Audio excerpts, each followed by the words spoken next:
So hi, in this short video we'll be talking about our fill level and load detection solution as part of our release of our Winter 23 release seasonal update. In detail here you can see a schematic view of the sensor. It's been developed by our partner Alps Alpine. It is a distance sensor which you can use for fill level detection and detecting the loaded or unloaded status of transport assets. So before we go into the details of some more technical implementation, we will take a look at the use cases you can tackle or you can solve together with this sensor. On the left side, we see schematically the container fill level detection. There's actually two sub-use cases you can consider in that case. One is more towards the waste collection. You want to detect when a container is getting filled with some substance and you want to schedule a timely pickup. And instead of phones or periodic checking if it's needed, you can be warned beforehand. The inverse of that is in more kind of supply chain use cases where you would want to detect whether the substance is almost has decreased to the lowest level when the container is almost empty, and then you would be alerted to trigger a refill. On the right hand side we see schematically the detection of loaded or unloaded state of a transport asset. Here we've depicted some kind of cart where the sensor will be mounted facing upwards. It should not always be facing upward, but the point is that when the asset is unloaded, the view is unobstructed, which gets translated in unloaded, or when some material is positioned on the transport asset, and the sensor would detect that, and that will be translated in loaded. So kind of main difference is the left side container fill level detection. You truly want to measure a distance which you translate into percentage filled. On the right hand side it's more kind of a binary state, loaded or unloaded. So let's take a look at some of the pilot projects that we have done while verifying the sensor, because then this can give you a better idea of how this can be used in reality. Here we have an example of liquid waste container rental. The use case is that a large festival needs to rent a solution for waste collection of toilet residue. And of course, the very important use case is that the container should be picked up in time before there is overflow of the waste. So the value that we deliver with the solution is that the operator can remotely check the fill level, gets alerted in time when the container is almost full. You can see in detail the dimensions of the container. On top of the container there is a hatch. We've used that hatch to position the sensor, and on the other side of the hatch, when the hatch is closed, on the bottom right of the presentation, you can see the image of the Sensolus tracker on the opposite side of the hatch, which communicates with the sensor using Bluetooth connectivity. One other example is glass containers. Everybody knows the use case of glass containers. So the value for the company is that they reduce the unneeded trips to collect the containers that are not yet full. One other type of use case we've also tested is now for the loaded or unloaded detection. That's airport dollies. So airport dollies are the transport assets that are used to transport materials, things that you put in airplanes across the airport tarmac. So the ground support equipment companies, they want to know how many dollies are currently free to use. So the value there is really towards the operations management. They want to have better insights in the usage and the availability of the dollies. Technically, how does this work? Yeah, it's very similar to a car parking assistance sensor. It's the same technology. Obviously, your car has a lot of more processing power than this more simple sensor. Price points obviously is completely different as well. But we will not go into the full technical details, but you can just in your mental model consider it as a car parking sensor. This can kind of help you anticipate how it will work. And the bigger picture is that this solution functions identically to all of the other Bluetooth environmental sensing solutions that we have in our Sensolus portfolio. The principle is that the sensor will periodically make measurements, distance measurements, for example, once every hour, once every half hour, can be configured at quite some different settings. It will continuously advertise via Bluetooth, so every few seconds it will report the last measurement value it has made, and then the tracker will also, according to its own schedule, which is configurable, the tracker will pick up and make a reading of that value. Typically, it will buffer a set of 5 values in memory and then transmit it via the low power network, which can be NB-IoT or Sigfox, and can send it then to the Sensolus platform. And on the platform side, we have most of the intelligence, right? We visualize the status, we alert, we can provide reporting, and we can provide API integration.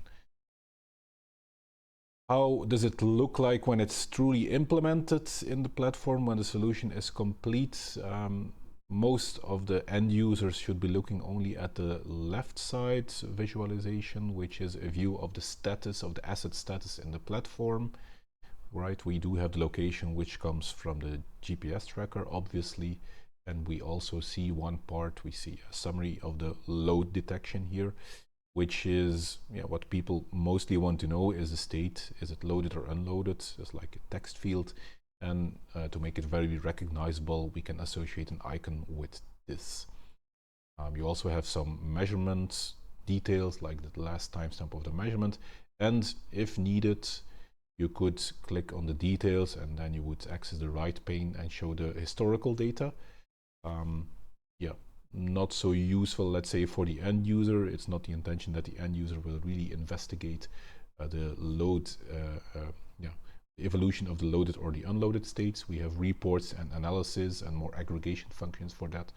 But this gives you an idea, like a validation of how the sensor works, can also be used for some technical investigations. On a very similar level, we can show the fill level detection in the platform. There we visualize the state of the fill level. So typically when you think of fill level, the first step in your thought process is you will start to think in a percentage filled. And then to make it really practical, people really don't care if it's 81 or 82 or 55 or 58% filled. People are generally interested in knowing like a level of fill, and typically we divide this in kind of 5 levels, maybe 10 levels would also be valuable. So for example, we would say the container, if it's in reality 58% filled, we would say it's in between 50 and 75% filled, and we associate an icon with this. We can also associate colors to give some meaning to the end user, and typically, for example, here in this case, we show an example where it's more for a supply chain use case, because when the container is almost empty, we give a orange color and then a red color. So here in this example, an alert will be triggered when the fill level is at between 25 and 50%, which is all configurable. Again, we see on the right-hand side an evolution of the graph. This is just to show over time how the solution works. Nothing really for the end user, it's more for the administrator or the IoT specialist. In detail, as I already said, we associate the fill level percentage and we translate that into a number of states. These states can be given colors depending on the exact use case, and that's mainly driven by the main question of the use case. At what value should the operator be alerted to undertake some action? Here we show that for the different sub-use cases, a collection use case or a resupply use case, we can set different colors and set different alerts. Very important so to understand that different asset dimensions will lead to different configurations, because there has to be a translation to a percentage. So a different height or even a different shape would result in different solutions, different calculations of that percentage, and maybe different state mappings. So always important to keep in mind that it's not just a sensor that you plug and play somewhere and then automatically everything gets calculated. There is some parameterization, some configuration involved in this. Now, to wrap up this short introduction into the solution, it's kind of a busy 2 slides we have up next. This is because we want to give you some idea that you can judge for yourself which kind of projects that are feasible. As we've mentioned, it is not as simple as attaching a GPS tracker to an outside asset because there is more configuration involved. So before you want to make the time investment into testing the solutions, first consider these next two slides and the topics on it, right? So reproducibility is very important. You want to equip the solution on, if you have assets, if you have a large number of assets that have identical shapes and made of the same material. If you have all sorts of assets and very different solutions, expect that you would need to test them and validate them all, which would translate in a considerable amount of work, which might have a negative impact on your business case.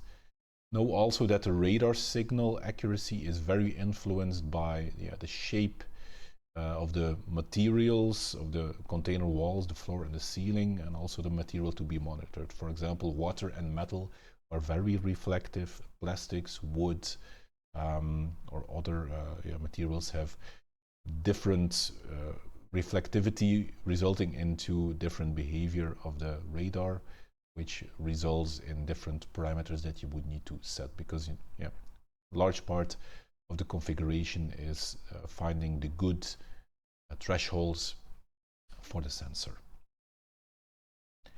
Also very important is you will need to have access to the real-life use cases if you want to validate the solution. So testing in the office might give you some idea of how it works and if something could work, but is definitely not conclusive. We can also, on paper, not judge if the case that you have in mind would work. The proof of the pudding really is in the eating of it. Also take in mind that in this point in time, we cannot yet remotely over the low power network push sensor configuration. So that means that you really need to validate the sensor solution, then program the sensors with the right parameters, and then roll out. So modification of the settings after rollout at this point in time is a considerable effort. This is not carved in stone. We might, or we will consider adding to a later generation of trackers probably that will have this capability. How to test the use case? To make it a bit more real, we propose 3 steps.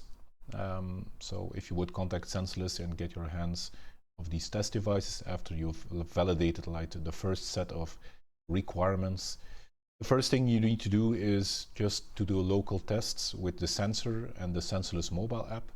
The expected result is there that you find a good set of parameters that give you sufficiently accurate detections, so no false negatives and no false positives. Then second step is, once you've established these parameters, you apply it on a number of assets that are really used in real life, as I said before, no office conditions, and evaluate that over time, having paired the sensors with trackers, so you have over a period of days or weeks, depending on how fast the solution is used in real life, and you follow up over time and you confirm, or you find issues and you repeat step 1 and then go back to step 2.